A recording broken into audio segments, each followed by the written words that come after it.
صفحے درست کر لیں، صفحے درست کر لیں.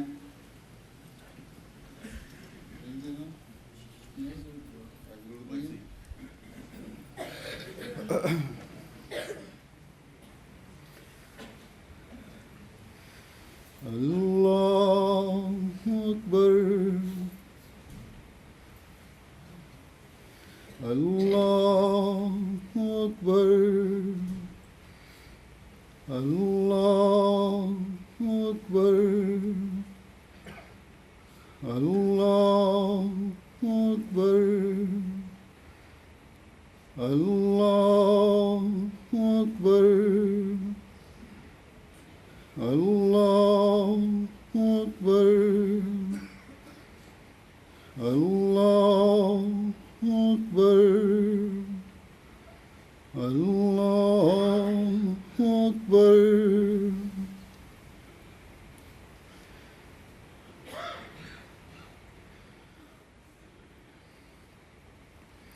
الحمد للہ الحمد للہ رب العالمین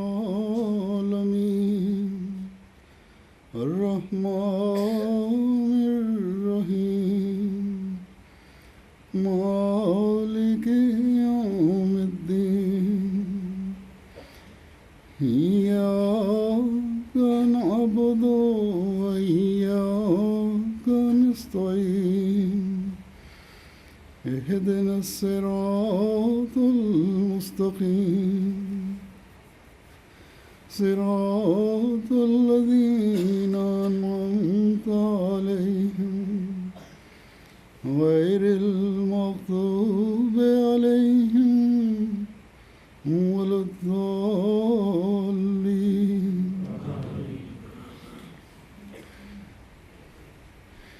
سبح اسم ربك الأعلى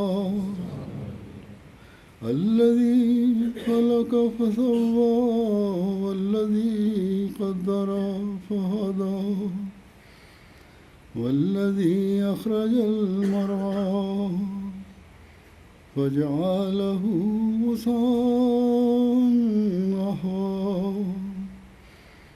سنقرئك فلا تنسى إلا ما شاء الله إنه يعلم الجهر وما يخفى ونيسرك لليسرى فذكر إن نفعت الذكرى سيذكر من يخشى ويتجنبها الأشقى الذي يصلى النار الكبرى ثم لا يموت فيها ولا يحيا قد أفلح من تزكى وذكر اسم ربه فصلى بل تؤثرون الحياة الدنيا والآخرة خير وأبقى إن هذا لفي الصحف الأولى صحف إبراهيم وموسى. الله أكبر.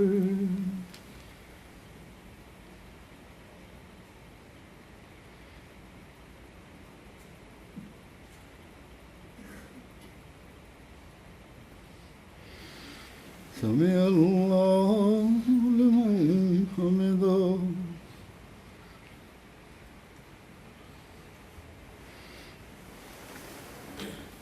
الله أكبر.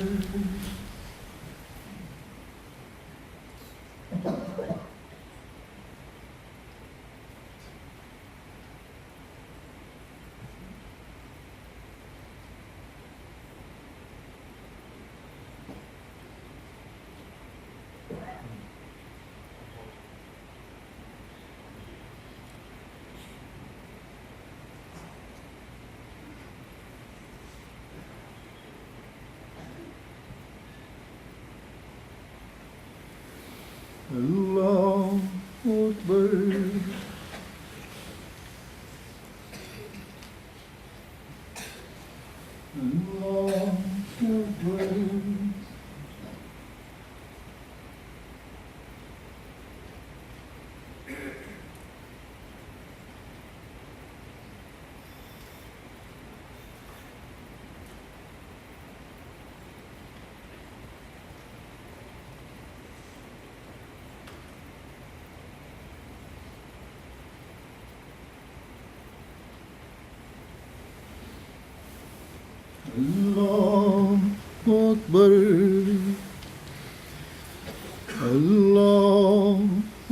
أكبر الله أكبر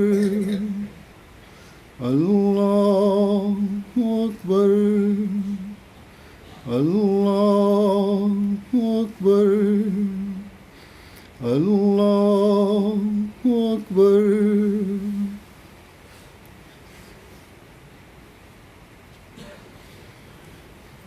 الحمد لله رب العالمين الرحمن الرحيم مالك يوم الدين إياك نعبد وإياك نستعين اهدنا الصراط المستقيم صراط الذين أنعمت عليهم غير المغضوب عليهم ولا الضالين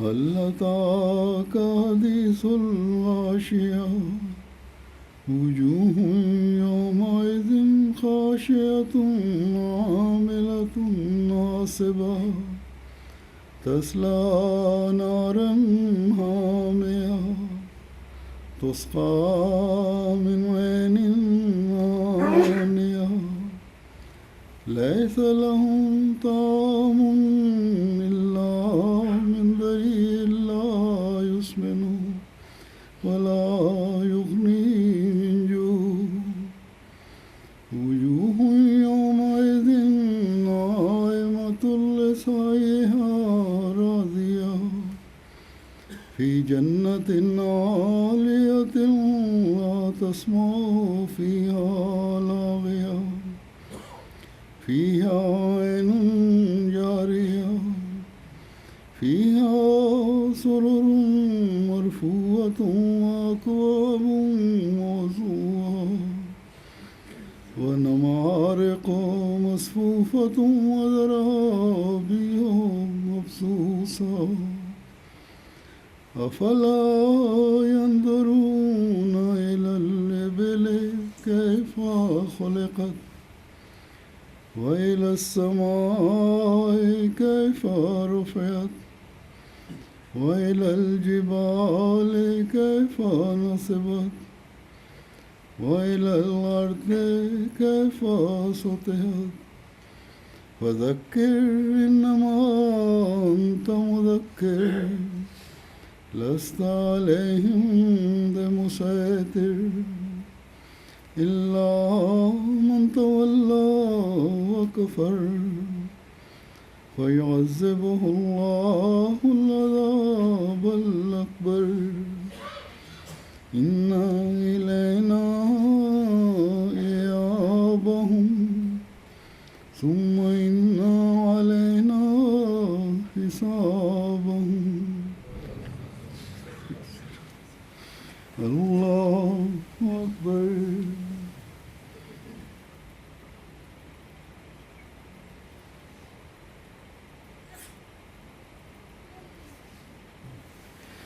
سمع الله لمن حمده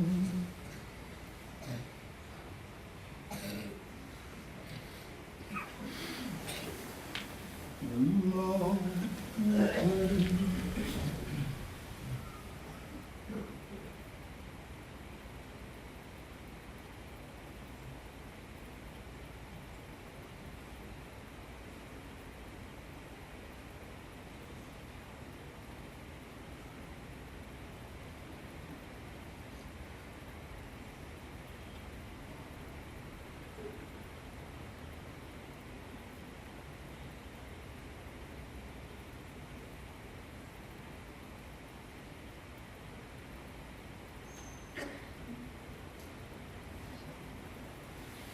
الله أكبر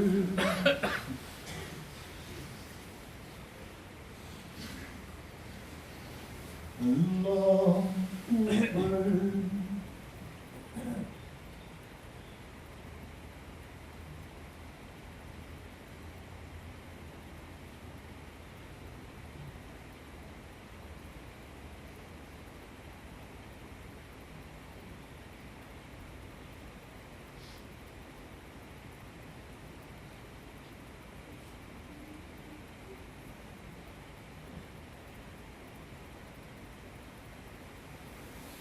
الله أكبر.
السلام عليكم ورحمة الله. السلام عليكم ورحمة الله. لا إله إلا الله. لا رسول الله. الله أكبر. لا إله إلا الله. الله أكبر. الله أكبر. لا إله إلا الله. الله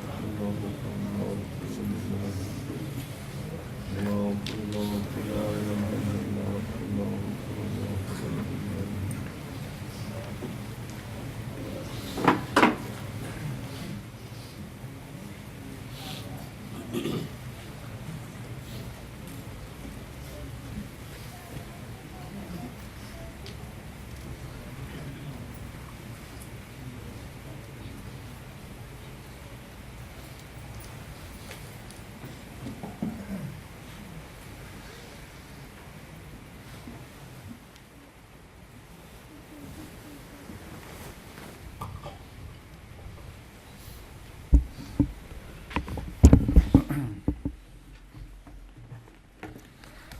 السلام علیکم ورحمۃ اللہ.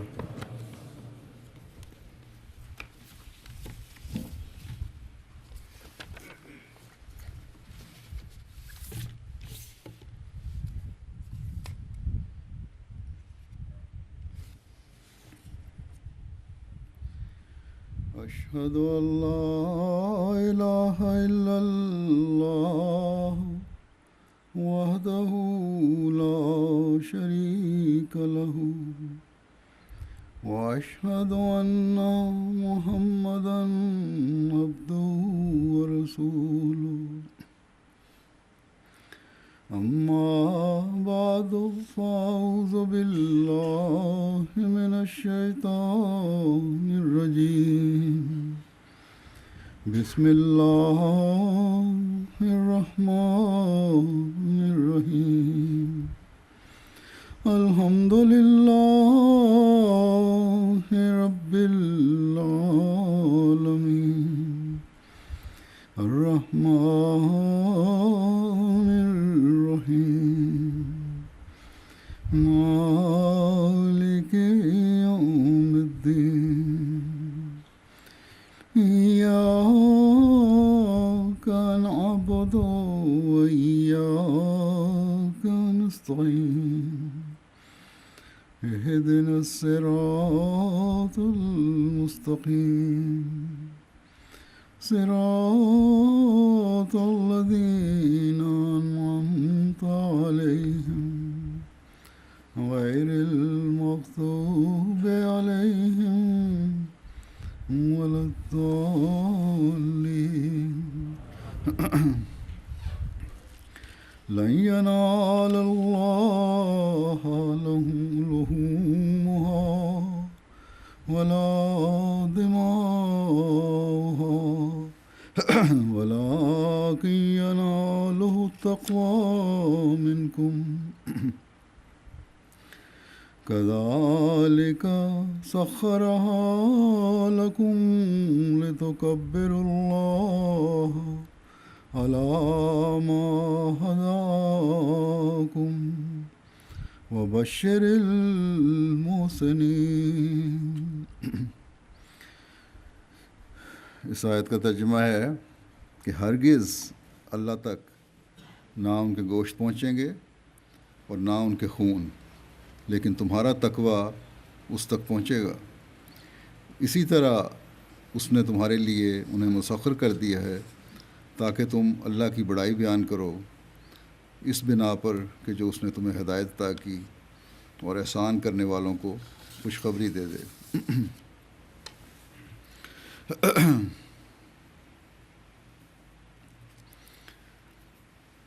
آج اللہ تعالیٰ نے اپنے فضل سے ہماری زندگی کی ایک اور عید الاضحیٰ منانے کی ہمیں توفیق عطا فرمائی. عید کہتے ہیں بار بار آنے والی چیز اور خوشی کا موقع. اضحیٰ کا مطلب ہے خوب دن چڑھے کے بھی ہیں اس کے، اور قربانی کی بکری کے بھی ہیں. بہرحال عام زبان میں ہم اس عید کو قربانی کی عید بھی کہتے ہیں.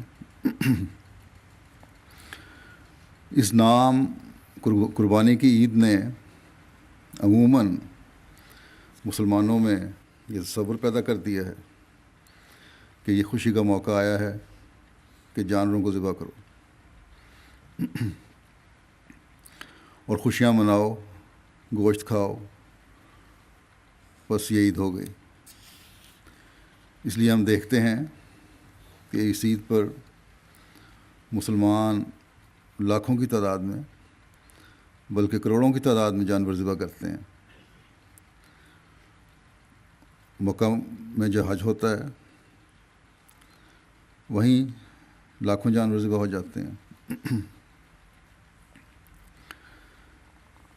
پاکستان وغیرہ اور بہت سے ایسے ملکوں میں جہاں یہ مسلمان ہیں، تیسری دنیا کے ملک، خاص طور پہ برِ صغیر پاکستان ہندوستان میں، عید سے پہلے امیر طبقے کی بڑا اور خوبصورت جانور خریدنے کی دوڑ لگی ہوتی ہے. کوئی کہتا ہے کہ میں نے اتنے لاکھ میں یہ بیل خریدا، کوئی کہتا ہے کہ میں نے اتنے ہزار میں یہ مینڈا یا دمبا یا بکرا خریدا. پھر انہیں خوب سجایا جاتا ہے، اس لیے کہ یہ بھی حکم ہے کہ خوبصورت قربانی پیش کرو. تو ظاہری طور پر بھی اس کو خوبصورت کرنے کی کوشش کرتے ہیں اور ظاہر پر ہی زیادہ زور ہوتا ہے. ایسے ایسے لوگ قربانیاں کرتے ہیں جو عام زندگی میں نہ نماز پڑھتے ہیں نہ روزہ رکھتے ہیں. حتیٰ کہ ایسے بھی ہیں جنہوں نے شاید سال میں عید کی نماز کے علاوہ کوئی نماز نہیں پڑھی ہوگی، لیکن یہ بڑی بڑی قربانیاں بڑے ذوق اور شوق سے پیش کی جاتی ہیں. اور پھر اس قربانی کے بعد بھول جاتے ہیں کہ ہمارے کوئی فرائض بھی ہیں، ہماری کوئی ذمہ داریاں بھی ہیں، ہماری زندگی کا کوئی مقصد بھی ہے. سارا دن دعوتیں اور گل گپاڑے ہوتے رہتے ہیں. نمازیں بھی اکثر ادا نہیں کرتے اس دن، اور بس یہی عید ہو گئی۔ اللہ تعالیٰ فرماتا ہے کہ بے شک یہ عید قربان ہے، بے شک ایک قربانی ادا کرنے کا حق ادا کرنے والے باپ اور بیٹی کی یاد میں ہر سال منایا جانے والا یہ ایک اسلامی تہوار ہے۔ لیکن یاد رکھو کہ صرف خوشی منانا اس بات پر کہ ہمارے بزرگوں نے 4000 سال پہلے ایک قربانی پیش کی تھی، یا وہ بزرگ اور اللہ تعالیٰ کی فرستادے قربانی کے لیے تیار ہو گئے تھے، یہ کافی نہیں ہے۔ وہ تو ان اللہ تعالیٰ کے فرستادوں کا فعل تھا۔ اللہ تعالیٰ کی رضا حاصل کرنے کے لیے، اور اللہ تعالیٰ نے ان کے یہ فعل تھا ان کا، اور پھر اللہ تعالیٰ نے ان کے اس فعل کو قبول بھی کیا۔ پھر ان کی مسلسل قربانیوں کی وجہ سے اللہ تعالیٰ نے اپنے پہلے گھر کی بنیادوں کی نشاندہی فرما کر ان پر دیواریں استوار کروا کر ایک اور عظیم انعام سے انہیں نوازا کہ یہ اللہ تعالیٰ کا گھر اب تم دونوں، بلکہ تینوں، کیونکہ باپ ماں اور بیٹا سب اس میں شامل تھے،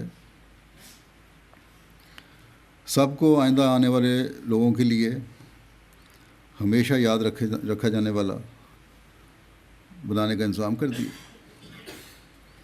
اور پھر اس سے بھی عظیم یہ انعام دیا کہ اس گھر کی دیواریں استوار کرتے وقت جو ان دو بزرگوں نے، حضرت ابراہیم علیہ السلام اور حضرت اسماعیل علیہ السلام نے دعائیں کی تھیں کہ ہماری ذریت میں سے بھی ایک عظیم نبی مبعوث فرما، ان دعاؤں کو بھی قبولیت کا شرف عطا فرما کر وہ عظیم نبی مبعوث فرمایا جو اللہ تعالیٰ کا سب سے پیارا تھا اور پیارا ہے، جس کے آنے سے اللہ تعالیٰ کے اس گھر کی اہمیت مزید نکھر کر واضح ہو گئی، جس نے توحید کے قیام کرنے اور توحید کا قیام کروانے کے اعلیٰ معیار قائم کیے۔ ان دونوں بزرگوں اور ان کی آل کو ہمیشہ کے لیے حضرت صلی اللہ علیہ وسلم اور آپ کی امت کے ذریعے ہر نماز کے درود میں شامل فرما کر انہیں رہتی دنیا تک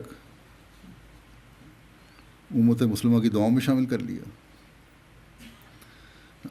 بس یہ ان بزرگوں کی قربانیوں کا پھل تھا جو انہیں ملا اور ملتا چلا جا رہا ہے۔ لیکن اللہ تعالیٰ فرماتا ہے کہ تم یہ نہ سمجھو کہ یہ انعام انہیں ایک مینڈے کی قربانی کی وجہ سے ملا تھا،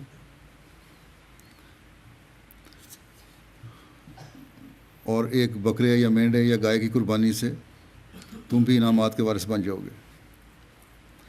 اللہ تعالیٰ فرماتا ہے نہ ان کی قربانی کا گوشت اور خون ان کو یا ان کی آل کو یہ مقام دلا سکا، نہ میرے آخری نبی صلی اللہ علیہ وسلم کے ماننے والوں کو اور اس کی آل میں شامل لوگوں کو یہ مینڈوں اور بکریوں اور گایوں کی قربانی کچھ مقام دلوا سکے گی۔ اگر درود میں شامل دعا اللہم صلی علی محمد و علی آل محمد اور اللہم بارک علی محمد و علی آل محمد کی دعا میں حصہ دار بننا ہے اور حقیقی عید منانے والا بننا ہے، تو وہ تقویٰ پیدا کرو جو اللہ تعالیٰ چاہتا ہے۔ وہ تقویٰ پیدا کرو جو آخری اور کامل شریعت لانے والے حضرت خاتم الانبیاء محمد مصطفیٰ صلی اللہ علیہ وسلم پیدا کرنے آئے تھے۔ اللہ تعالیٰ اس آیت میں جو میں نے تلاوت کی ہے فرماتا ہے کہ تمہاری قربانیوں کی ظاہری شکل کوئی نتیجہ نہیں پیدا کرتی، بلکہ وہ روح نتیجہ پیدا کرتی ہے جس کے ساتھ قربانی دی گئی۔ اللہ تعالیٰ فرماتا ہے، یاد رکھو کہ تقویٰ کے بغیر نہ اس قربانی کی روح پیدا ہو سکتی ہے، نہ ہی تقویٰ کے بغیر اس کا نتیجہ پیدا ہو سکتا ہے، جو حقیقی قربانی کا مقصد ہے۔ اس لیے اللہ تعالیٰ نے بڑے واضح طور پر فرما دیا کہ تمہاری قربانیوں کے گوشت اور خون ہرگز اللہ تعالیٰ کو نہیں پہنچتے۔ فرمایا وَلَٰكِن يَنَالُهُ التَّقْوَىٰ مِنكُمْ، لیکن تمہارے دلوں کا تقویٰ اللہ تعالیٰ تک پہنچتا ہے۔ یہ قربانیاں جو کسی بھی صورت میں ہوں، یہ ذریعہ ہیں تمہیں اللہ تعالیٰ تک پہنچانے کا، لیکن اس صورت میں جب یہ خدا تعالیٰ کی رضا کے حصول کے لیے کی گئی ہوں۔ اللہ تعالیٰ کی رضا حاصل ہوتی ہے خالصتاً اس کی بڑائی بیان کرنے سے، اس کی عبادت کرنے سے، جو احکام اللہ تعالیٰ نے دیے ہیں ان پر عمل کرنے سے، قرآن کریم میں جو حکم ہیں ان پر عمل کرنے سے، اسلام کی جو روح اور مغز ہے اس کو حاصل کرنے سے۔ اگر تم اس سوچ کے ساتھ یہ قربانی کر رہے ہو تو تمہیں بشارت ہو کہ تم خدا تعالیٰ کی رضا حاصل کرنے والے بن جاؤ گے، احسان کرنے والوں میں شمار ہو گئے، ہدایت پانے والوں میں شمار ہو گئے، ان انعامات کو حاصل کرنے والے بن جاؤ گے جو ایک حقیقی مسلمان کے لیے مقدر ہیں۔ حضرت صلی اللہ علیہ وسلم کا بھی ارشاد ہے، ایک حدیث میں آتا ہے کہ انما الاعمال بالنیات، یعنی یقیناً اعمال کا دار و مدار نیتوں پر ہے۔ پس اگر نیت تقویٰ پر چلنا اور اللہ تعالیٰ کی رضا کا حصول ہے، اللہ تعالیٰ کے احکامات پر عمل کرنے کی کوشش ہے، تو یہ قربانی قبول ہوگی۔ پھر اس قربانی کا خون بہانا بھی خدا تعالیٰ کی رضا کا باعث بنائے گا، اس کا گوشت تمہیں اللہ تعالیٰ کے فضلوں کا وارث بنائے گا۔ اللہ تعالیٰ کو تو گوشت کی ضرورت نہیں، ہاں جب نیت نیک ہو، خدا تعالیٰ کی رضا مطلوب ہو، اور قربانی کر کے اس میں سے غریب بھائیوں کا حصہ اللہ تعالیٰ کے حکم پر عمل کرنے کی نیت سے دیا جا رہا ہو، تو اللہ تعالیٰ جس نے ہمیں حقوق العباد کی ادائیگی کا حکم دیا ہے، اللہ تعالیٰ جس نے بھوکوں کو کھانا کھلانے کا حکم دیا ہے، اس قربانی کے ظاہری چھلکے یا گوشت کا بھی ثواب دے دیتا ہے۔ ان امیر ملکوں میں رہنے والے جن کو توفیق ہے وہ جماعتی نظام کے تحت یا اپنے طور پر پاکستان اور غریب ملکوں میں بھی قربانی کیا کریں،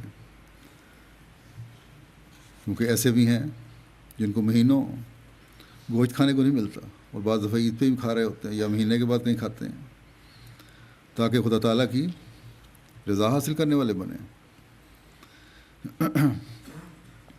یہ اللہ تعالیٰ کا ہم پر احسان ہے کہ اس کی روح کا بھی ثواب دے رہا ہے اور اس کے چھلکے کا بھی ثواب دے رہا ہے، ظاہری طور پر بھی ثواب دے رہا ہے اور اس کی باطنی روح جو ہے اس کا بھی ثواب دے رہا ہے۔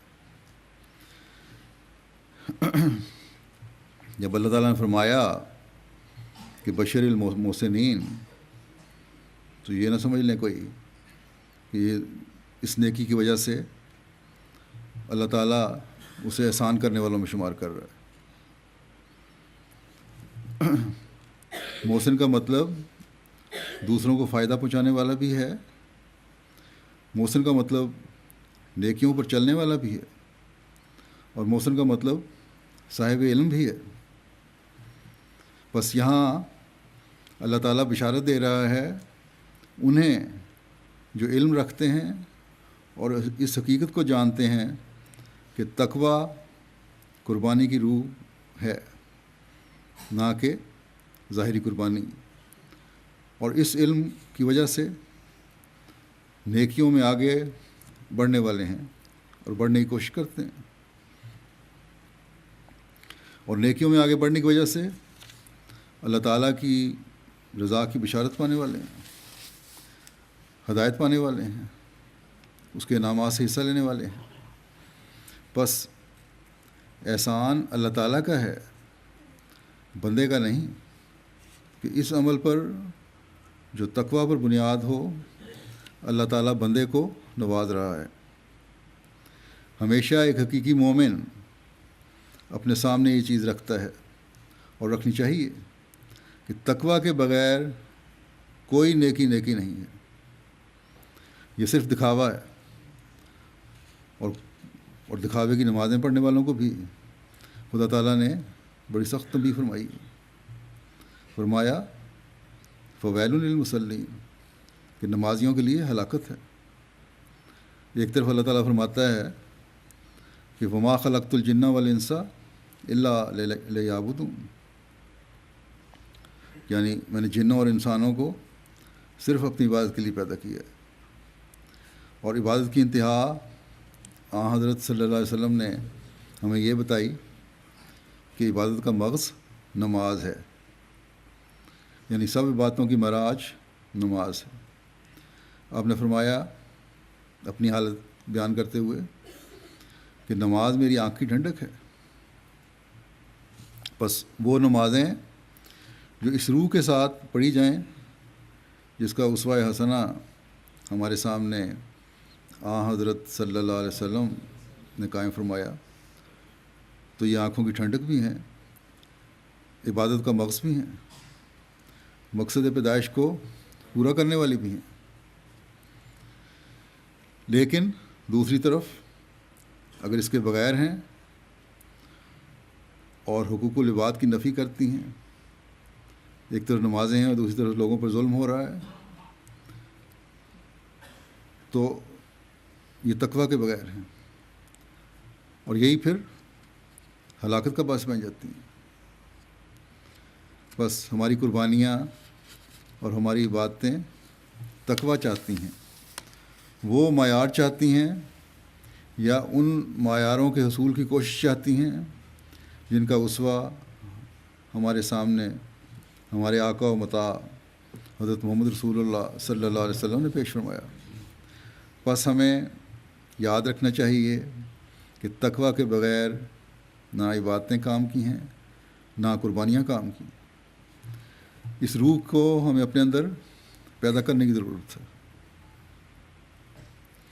تمام احکامات پر غور کر کے پھر ان پر عمل کرنے کی کوشش کرنی ہوگی. تو اللہ تعالیٰ فرماتا ہے اگر یہ ہوگا تو تمہاری قربانیاں بھی قبول ہوں گی. بس اس عید کو بھی ہمیں وہ عید بنانے کی کوشش کرنی چاہیے جس کی بنیاد تقویٰ پر ہو. ان محسنین میں شامل ہونے کی کوشش کرنی چاہیے جن کو اللہ تعالیٰ بشارت دیتا ہے، جن کی جھولیوں کو اپنے انعامات سے بھرتا ہے. ہمیں یاد رکھنا چاہیے کہ قربانی یا نیکی یا محسنین میں شمار ہونا ایک دن کا کام نہیں. جب حضرت اسماعیل علیہ السلام نے اپنے باپ حضرت ابراہیم علیہ السلام کو کہا کہ یا ابت افعل ما تؤمر، یعنی اے میرے باپ جو کچھ تجھے خدا کہتا ہے وہی کچھ کر، تو صرف گردن پر چھری پھروانے پر رضامندی دینا ہی نہیں تھا. اس زمانے میں انسانی جانوں کی قربانی دی جاتی تھی یا لی جاتی تھی. یہ کوئی انوکھی بات نہیں تھی اس زمانے کے لحاظ سے. زیادہ سے زیادہ لوگ، اور وہ بھی اس زمانے کے لوگ، اس قربانی پہ یہی کہتے کہ ابراہیم نے اپنے لاڈلے بیٹے کو اللہ تعالیٰ کے کہنے پر قربان کر دیا اور بس دنیا پھر بھول جاتی. لیکن ان دونوں باپ بیٹے کو تقویٰ کا ادراک تھا، اس لیے بیٹے کا جواب خواب کے حوالے سے باپ نے جو عندیہ لیا تو اس میں اس تقویٰ کا حقیقی ادراک رکھنے والے بیٹے نے صرف یہ جواب نہیں دیا کہ اے ابا میں تیار ہوں، تو میری گردن پہ چھری پھیر دے، بلکہ جواب دیا یا ابت فل ما تؤمر، کہ جس بات کا بھی تجھے میرے بارے میں حکم ہے وہ کر. چھری پھیرنے کا حکم ہے تو چھری پھیر دے، مجھ سے قربانیاں لیتے چلے جانے کا حکم ہے تو اس کے لیے تیار ہوں. چھری پھروا کر جان دینے والوں کی مثالیں تو موجود ہیں، جیسا کہ میں نے کہا اس زمانے میں لی جاتی تھی قربانی. جواب یہ دیتا ہے بیٹا کہ میں تو خدا تعالیٰ کی خاطر قربانیوں کا سلسلہ جاری رکھنے کو بھی تیار ہوں. اور پھر اللہ تعالیٰ نے حضرت ابراہیم علیہ السلام کو بھی یہی فرمایا کہ میں ایک وقتی قربانی نہیں مانگ رہا، گو باپ بیٹا اس کے لیے بخوشی تیار ہیں، میں تو مسلسل قربانیاں مانگ رہا ہوں، ایسی قربانیاں مانگ رہا ہوں جن کا تسلسل جاری رہے. اور پھر وادی غیر ذی زرع میں بیابان جگہ پر یہ قربانیوں کا سلسلہ جاری ہوا. بس یہ تقویٰ ہے کہ اللہ تعالیٰ کی رضا کی خاطر قربانیوں کا ایک سلسلہ جاری کرو، یہ تقویٰ. اور اللہ تعالیٰ کے احکامات پر عمل کرتے ہوئے اپنے تقویٰ کے معیار کو بلند کرتے چلے جاؤ. اللہ تعالیٰ کی رضا کو اپنا مطمع نظر بنا لو.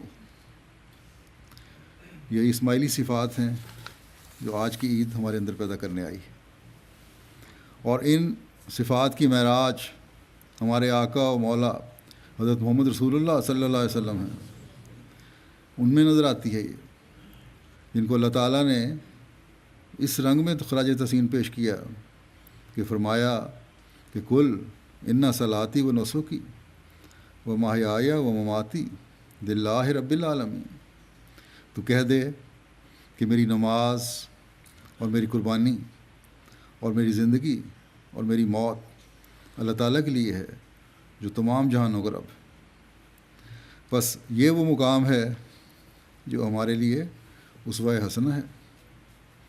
باقی ظاہری طور پر بھی اس قربانی کو کیا جاتا ہے، جیسا کہ میں نے کہا بھیڑیں بکریاں گائیں بھینسیں ذبح ہوتی ہیں، اور ہر اس مسلمان کو یہ ظاہری قربانی کرنے کا بھی حکم ہے جس کو اللہ تعالیٰ نے توفیق عطا فرمائی ہوئی ہے. حضرت صلی اللہ علیہ وسلم نے یہ اسوہ ہمارے سامنے جانوروں کی قربانی کا خود بھی پیش فرمایا. بس یہ اس کو ظاہری طور پر پورا کرنا ضروری ہے، اور قرآن کریم کا بھی حکم ہے، لیکن یہ حکم بھی مشروط ہے. ہر مسلمان پر قربانی واجب نہیں ہے، صاحب توفیق پر ہی ہے. لیکن تقویٰ پر چلنا اور اللہ تعالیٰ کی خاطر اپنے فرائض ادا کرنا، احکامات پر عمل کرنا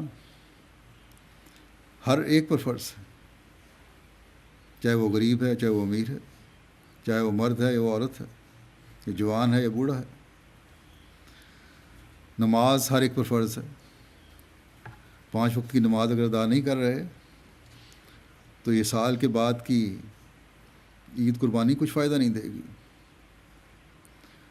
نیک اعمال کی بجاوری ہے، دین کا علم حاصل کرنا ہے تاکہ اس سے اپنی تربیت بھی ہو، اپنے بچوں کی تربیت بھی ہو، اور پھر تبلیغ کے راستے بھی کھلیں. حقوق العباد کی ادائیگی ہے وہ بھی ہو. ان سب چیزوں کے لیے کسی جانور کی قربانی کی ضرورت نہیں ہے. یہ مقاصد تو مینڈے کی قربانی کے بغیر بھی حاصل کیے جا سکتے ہیں. مسلسل عمل ہی قربانی کے مقصد کو پورا کرتا ہے. ایک مینڈا یا ایک گائے کی قربانی یہ مقصد پورا نہیں کرتی. بس جن کو دمبے کی قربانی کی یا مینڈے کی قربانی کی توفیق نہیں، جس سے وہ ظاہری رنگ میں بھی قربانی کا اظہار کر سکیں، وہ اپنا وقت طویل اسلام کے لیے وقف کریں، پمفلیٹ تقسیم کریں، اپنے رابطے بڑھائیں، اپنے ساتھیوں میں تبلیغ کریں، اپنے کام کاج کی جگہ پر بھی اپنے رویوں سے، اپنے نمونے سے اپنی طرف لوگوں کو متوجہ کریں. یہ مسلسل عمل جو ہے اور نیکیوں پر قائم ہونا جو ہے، یہی ایک قربانی ہے.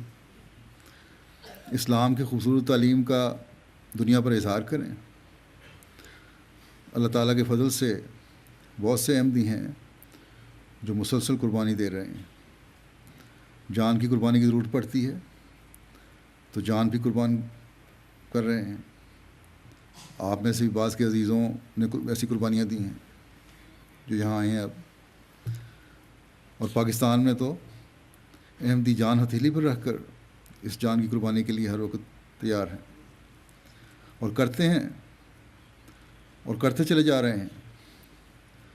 پاکستان میں سلسلہ جاری ہے. یقیناً یہ قربانیاں بھی ایک دن رنگ لائیں گی انشاءاللہ تعالیٰ، اور دشمن دنیا میں بھی اپنا دردناک انجام ضرور اور ضرور انشاءاللہ تعالیٰ دیکھے گا. لیکن بہرحال ایک مومن سے یہی توقع کی جاتی ہے کہ وہ ان قربانیوں کے لیے تیار رہے. اسی طرح جیسا کہ میں نے کہا، حقوق العباد کی ادائیگی بھی قربانی کا رنگ رکھتی ہے. ہم میں سے بہت سے ہیں جو اپنے آپ کو تکلیف میں ڈال کر یہ حقوق ادا کرتے ہیں، لیکن وہ بھی ہیں جو دوسروں کے جائز حقوق بھی غصب کر رہے ہیں. وہ لاکھ قربانیاں کرتے رہیں، لاکھ نمازیں پڑھتے رہیں، اللہ تعالیٰ فرماتا ہے اسے تمہاری قربانیوں اور عبادتوں کی کوڑی کی بھی پرواہ نہیں ہے. ہاں، اگر کسی بھی رنگ میں غریبوں کی خدمت ہے، حقوق کی ادائیگی ہے، بھائیوں کے ساتھ حسن سلوک ہے، ایک دوسرے کو معاف کرنے کی عادت ہے، اللہ تعالیٰ کی رضا کی خاطر یہ سارے کام ہو رہے ہیں، تو پھر ان حقوق کی ادائیگی بھی عبادتیں بن جاتی ہیں. اللہ تعالیٰ کے ہاں قبولیت کا درجہ پا کر انسان کو اللہ تعالیٰ کا قرب دلانے والی بن جاتی ہیں. بس ہمیں ہمیشہ یاد رکھنا چاہیے کہ اللہ تعالیٰ سب حاجتوں سے پاک ہے، نہ کھاتا ہے نہ پیتا ہے، اسے کسی گوشت کی ضرورت نہیں، نہ ہی اسے لاکھوں جانوروں کے خون بہانے کی کوئی ضرورت ہے یا اس سے کوئی فائدہ پہنچتا ہے. نہ یہ خون بہانا خدا تعالیٰ کے نام پر کسی انسان کو فائدہ پہنچا سکتا ہے. اس نے بندوں پر احسان کرتے ہوئے یہ بتایا ہے کہ ہمیشہ کے انعامات کے وارث بننے کے لیے، اپنے عیدوں کو دائمی کرنے کے لیے اپنے مقصد پیدائش کو پہچاننے کا احساس پیدا کرو، اور اس لیے بعض ظاہری قربانیاں بھی رکھی ہیں. اور حقوق العباد کی ادائیگی کی طرف توجہ دو. اپنی گردنوں کو خدا تعالیٰ کے آگے قرآن شریف میں بیان فرمودہ حکموں کے مطابق جھکا دو. اپنے عملوں کو خدا تعالیٰ کی رضا کے حصول کا ذریعہ بناؤ. حضرت اقدس مسیح موعود علیہ الصلوۃ والسلام فرماتے ہیں کہ قانون قدرت قدیم سے ایسا ہی ہے کہ یہ سب کچھ معرفت کاملہ کے بعد ملتا ہے، اور خوف اور محبت اور قدردانی کی جڑ معرفت کاملہ ہے. بس جس کو معرفت کاملہ دی گئی اس کو خوف اور محبت بھی کامل دی گئی، اور جس کو خوف اور محبت کامل دی گئی اس کو ہر ایک گناہ سے جو بے باکی سے پیدا ہوتا ہے نجات دی گئی. بس یہ معرفت حاصل کرنے کی کوشش کرو، اسی سے خوف بھی اللہ تعالیٰ کا پیدا ہوگا اور محبت بھی پیدا ہوگی، کیونکہ یہی چیزیں ہیں جو بے باکی سے بچاتی ہیں. بہت سارے گناہ انسان کرتا ہے بغیر سوچے سمجھے کر رہا ہوتا ہے، اور یہ دل میں خیال نہیں ہوتا کہ خدا تعالیٰ ہر وقت مجھے دیکھ رہا ہے۔ فرماتے ہیں پس ہم اس نجات کے لیے، یعنی جو معرفت سے پیدا ہو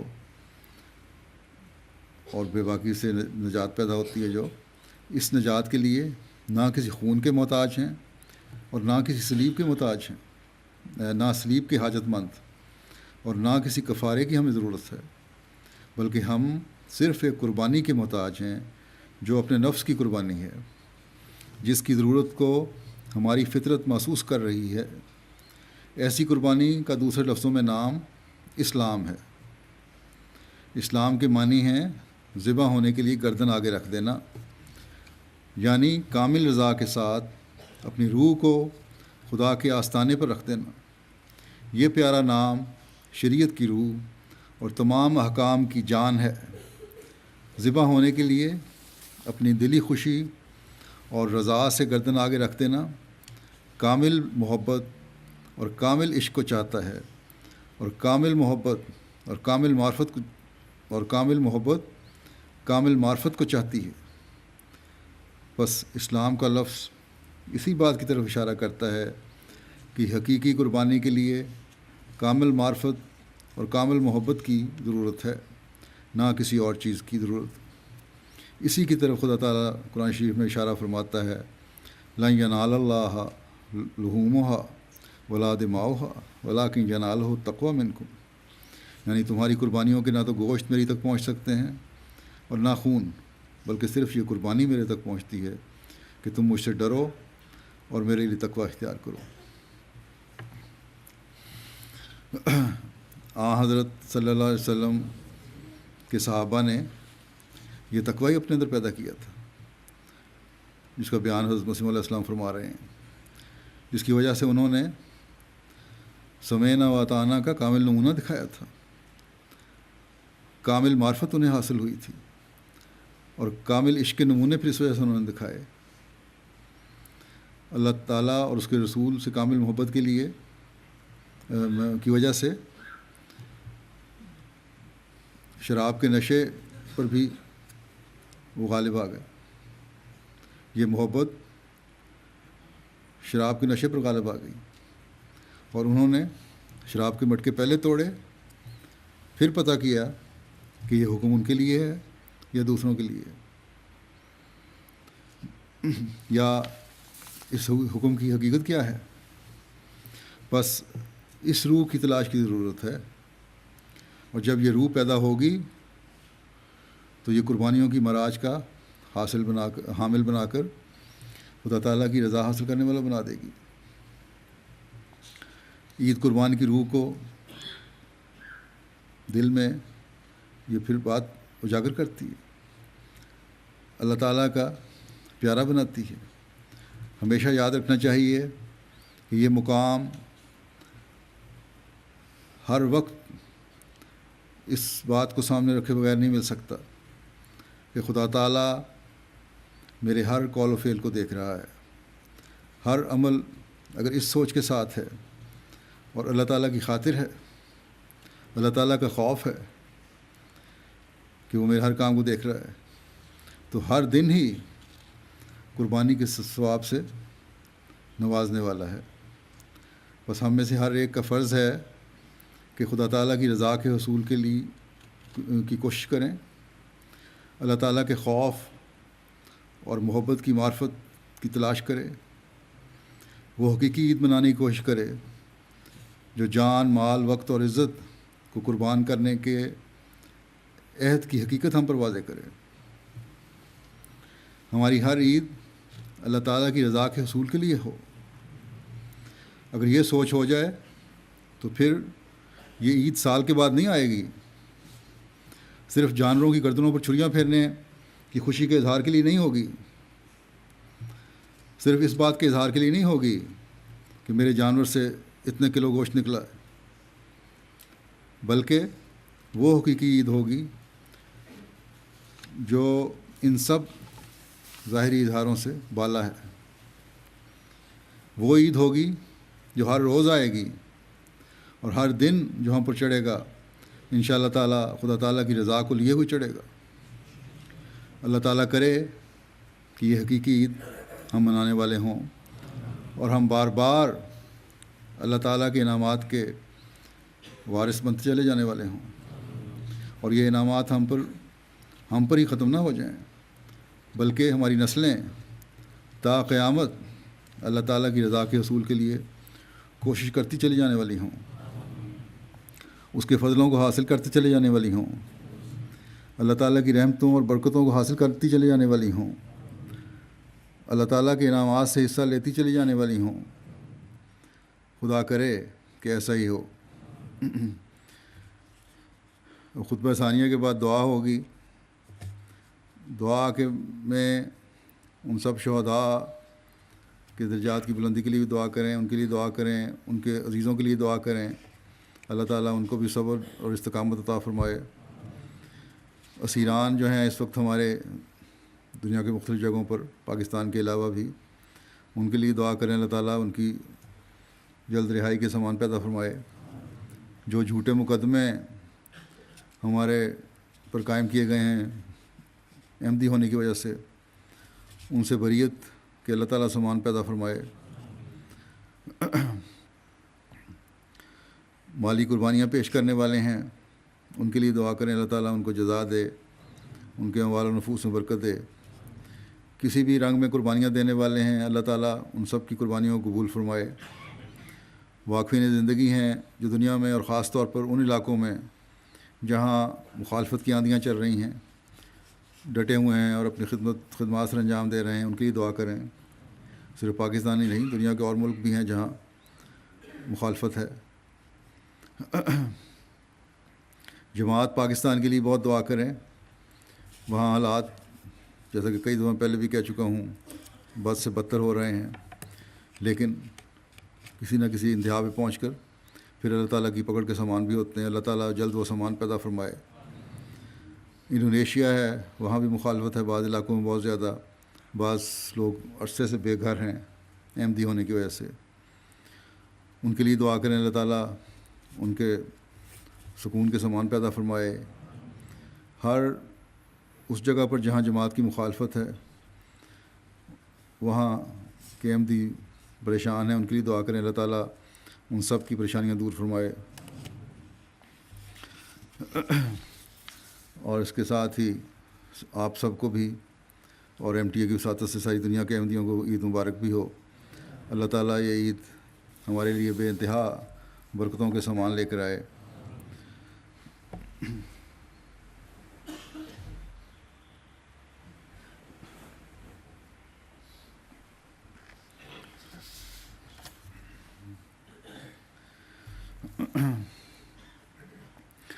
الحمد للہ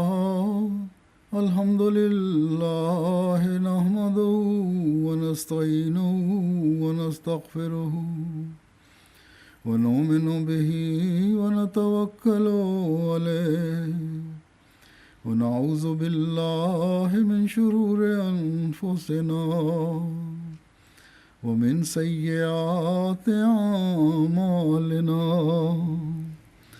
من يهده الله فلا مضل له ومن يضلل فلا هادي له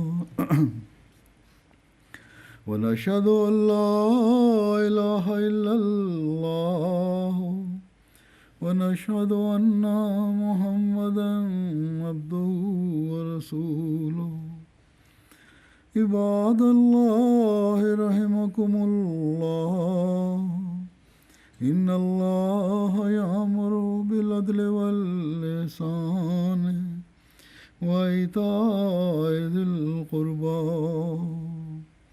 وینہی عن الفحشاء والمنکر والبغی یعظکم لعلکم تذکرون اذکروا اللہ یذکرکم وادعوہ یستجب لکم ولذکر اللہ اکبر۔ دعا کر لیں۔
آمین. السلام علیکم رحمۃ اللہ. مبارک ہو سب کو. السلام علیکم.